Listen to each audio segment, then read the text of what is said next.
I'm gonna go ahead and start by saying that I thought my presentation was on Thursday, so I don't have a PowerPoint prepared for you all. However, I will do my best to share with you the knowledge that I've learned over the course of the past couple of months doing my research and things like that. I'm going to start with an alarming quote. I started my paper with this, and when I saw this, I was absolutely shocked. 3 out of 4 children know and are aware of cigarettes by the time that they reach the age of 5, which is shocking. A lot of that comes from the influence they have with their parents. A lot of parents, it's socially acceptable for parents and elders to smoke. And where do the children get most of their influence and the ideas of what they're going to do and what they're going to be influenced by in their life is by elders and by parents. And so the idea of 3 out of 4 kids knowing what a cigarette is by the age of 5 is out. It's completely outrageous, and it's scary to me because if they know what it is, they're going to be intrigued by it. When you're growing up and you see something new, the first thing you want to do is try it out. You want to grab it, you want to touch it, you want to feel it, you want to understand what it is. And if they know what a cigarette is by the age of 5, by the age of 13, 14, if they haven't already, they're going to try to get a hold of one. They're going to try it out. And that's where a lot of the problems start, is they start when the children are young.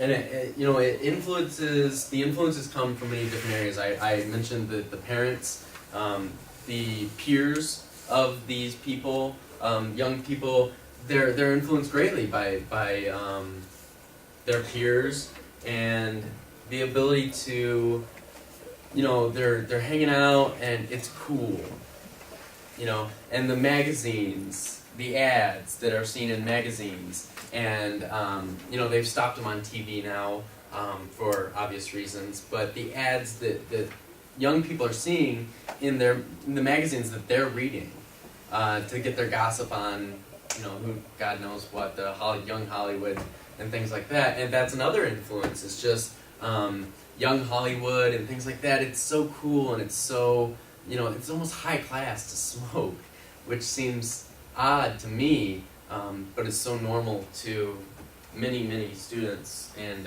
young people. I found another quote. Every day, nearly 6,000 teens below the age of 18 start smoking.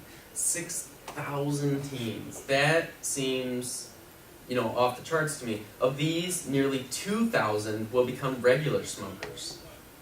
So you're looking at 2,000 kids out of 6,000 will become regular smokers, which accounts for 800,000 new joiners of smoking every year. That's 800,000 new people start smoking every year, and that's just the young population. So that's not including the older people that are, they start too because of stress or, problems in their marriage, which is also on the rise. It's alarming the amount of people that are going to start smoking every year. It said in a study done that 25% of 8th graders have tried a cigarette. 8th graders. I mean, think about the age that you were at and the time of life that you were going through. You're going through middle school, you're going through all these changes anyway, and they try a cigarette. If you try a cigarette at that time, you are more likely to become a regular smoker by the time that you're 18, which is interesting, because this is the time where most people try their first cigarette. And if they're more likely to become regular smokers, that means the health concerns and things like that are also going to rise for them. They're at their bodies are changing. Physicalness, the physicalness of these children it's changing. Their physical attributes are changing, you know. And when they're smoking, it's causing them to, everything in their system is declining. Their immune system, you know, their lung capacity, it's all going down. And if they're growing at the same time, it's almost like they're counteracting the ability to support their bodies. The earlier kids become regular smokers and continue to smoke as an adult, the greater risk for developing cancer and heart disease, which are obviously two leading causes of death in the United States of America. Meaning, smoking is a major cause of this. If it's a leading cause of death in America, you have to correlate that to the amount of people that smoke every year. It's crazy to think that, you know, like I said before, 800,000 kids start smoking every year. That is a possibility of 800,000 deaths reported from smoking, heart disease, cancer, and that's not including the people that are affected that aren't smoking, which gets me into the next topic that I talked about in my paper and things like that, is the environmental effects of smoking in general. Meaning you being in the environment of smoke. Teens and many others in America have expressed a need to stay away from this, and that's why many of the laws have been passed to get rid of smoking in public, such as bars and things like that. I mean, everyone basically knows by January 1st, 2008, they're going to ban smoking in every public place imaginable, basically. And this is good because it's starting to stop and slow down the effects of environmental smoke. I know I don't, and many of you as well don't smoke, but you're affected by it, whether you realize it or not. If you've been into a bar here on campus, which I think, you know, most people have, if you come out of there, your eyes are hurting, your clothes smell like cigarette smoke. I mean, everyone's, you know, felt this. I'm pretty sure. And you know, you can drink with your friends and have casual drinks with your friends and things like that at your house, and after that you don't feel horrible, you know. But you go to the bar and you're around all this smoke, and then for some reason when you get home you feel horrible. You have a headache, your eyes hurt. These are the effects that are brought on by cigarette smoke in the air. And a lot of people don't realize that, but it's something that is affecting us whether we really want to admit it or not. It's really becoming a problem. Let me see what else.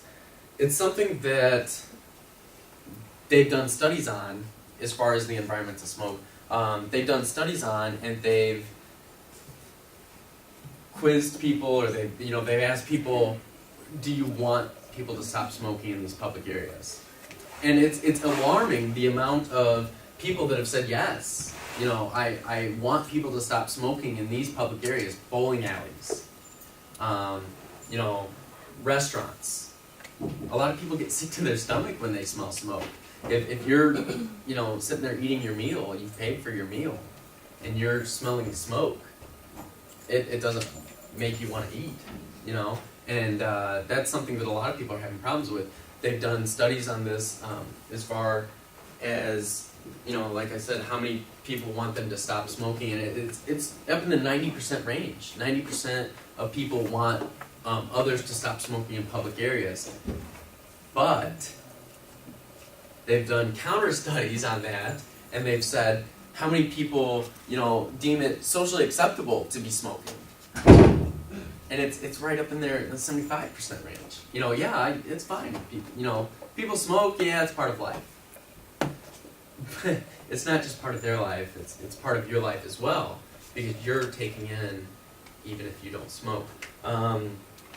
It's been shown that if parents smoke, It affects the children as well.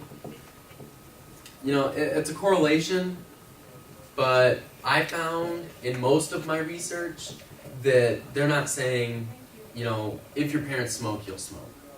Because a lot of people are turned off by the fact that their parents smoke, they've seen their health, decline over the course of their life, so they don't smoke.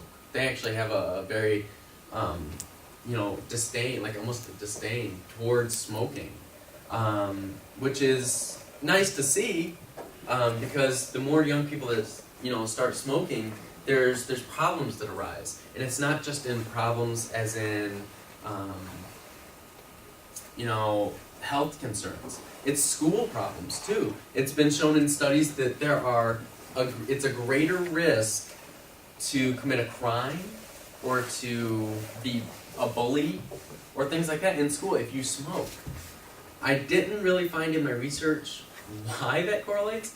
It just does. It just seemed to correlate. They said in the studies that more times than not, if a child smokes, he will, in turn be in trouble in school and in his personal life, even after they grow up into their adult life, which is different.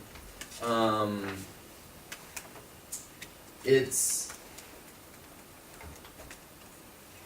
definitely interesting to look at in my research when I was looking at this. It's interesting to see the number of smokers that are in trouble over the course of their lifetime and the way that affects them. And if their parents smoke, if they find it socially acceptable too, the peers and their parents, like I said, have a lot of influence, and they also seem to accept it more. And over the course of a person's life, if they start smoking when they're 13 and their peers don't accept it, they've done studies, longitudinal studies, that say, this is, somebody started smoking when they were 13 and their peers were like, oh, it's horrible that, no one likes that. By the time that they were 18 years old, everyone had accepted it. So it seems that over time, people learn to deal with it, almost. Which is a major problem in America, is it seems almost that, everyone recognizes this is a major, major problem. There's warning labels on cigarettes and smokeless tobacco and things like that saying, major problem, this is a major health concern. But it seems over time, people are saying, he's been doing it for a while. Which is horrible. I mean, it's horrible to think that, it's almost like somebody that is slowly killing themselves over time, and people are saying, oh, well, he's been killing himself for a while now. And it's like acceptable.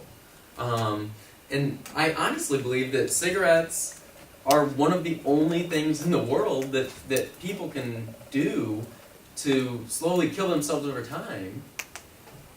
And it's acceptable, which is scary to see that, and to see students at such a young age start to do it is scary.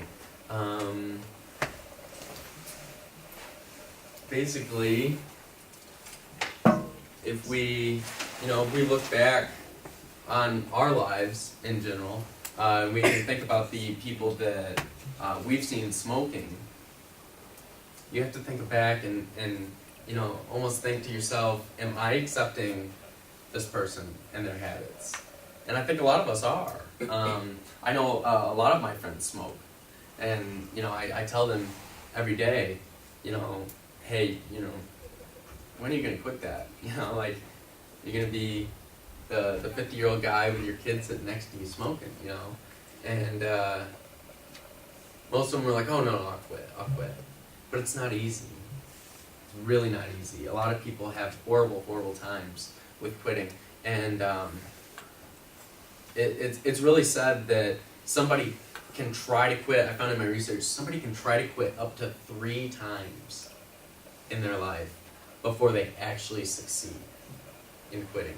And I'm sure all of you basically see that every day, or most most of you at least, your friends or people that you know smoke, your parents, whatever, they always say, oh, I'm gonna quit. Or I've quit, I'm trying to quit. Well, trying isn't good enough now, because it's starting to infect the younger generations. And as it does that, the health and the status of the whole society goes down, which is something that I found in my research. But so next time you or a friend is smoking, or taking just that one last drag just because you can't quite quit all the way, just remind yourself and think about the effects that it has not only on you but the people around you as well. And this could be people that you don't even know. So it's a major problem, and I think it's becoming, there's a solution coming, but we haven't quite got there yet. Can you talk a little bit about, or give me the citation for 25% of age graders who tried cigarettes?